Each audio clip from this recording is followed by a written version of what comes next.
how's your hips? What's your shoulders doing? Because essentially, and this isn't necessarily dictated by how long they've done Brazilian Jiu-Jitsu.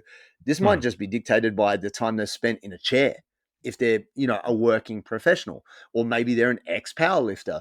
So that means they're going to be really good at certain movements and qualities, and they're probably not going to be good at others. So then it's how do we get them better at the things that they're struggling with sooner? And actually, for me, it's not so hard. I feel, having had the experience I've had, I've been very privileged to work with thousands of different bodies and athletes. I know exactly what to do. So if you came to me and you came into Jungle Brothers, I could tell you exactly what you need to do to avoid these issues. But it's going to be a lot of work, brother, and it's not going to be necessarily that much fun because you're like, yeah, but I want to roll. I'm like, yeah, but nah, you got to fix this shit first.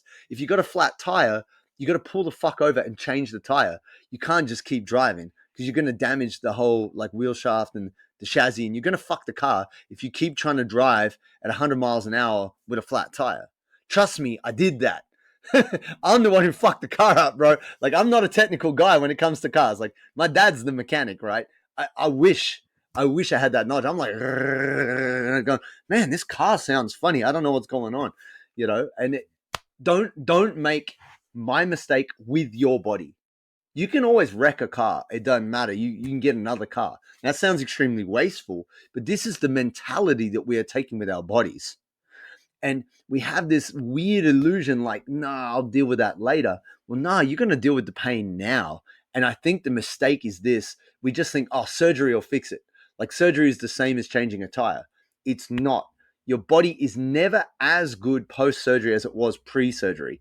So this idea that you're going to suddenly restore your function back to 100%, it's not right. Even if the surgery is awesome, it's going to bring you to 98%.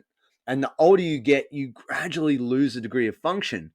And that's okay, but only if you maintain a very healthy, active lifestyle. And for the best part, we do not. So we just got to know that if you haven't got a habit of looking after your body and you come to jiu-jitsu, that spells a bit of trouble.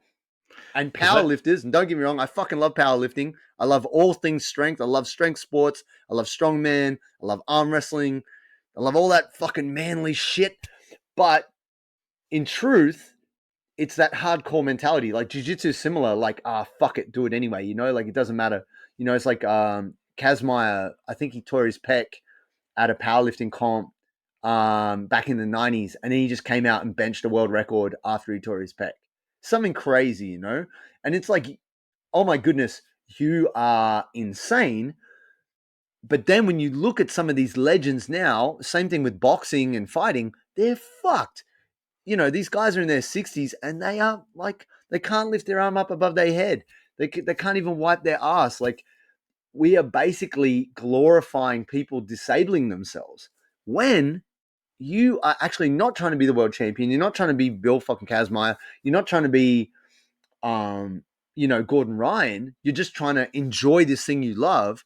And the best thing you can do is be in it for as long as you can and not be in incredible pain off the mat. So that's it's not sexy, but that's what we're trying to do. We're trying to sell this idea of keeping you healthy while also still being a mat savage,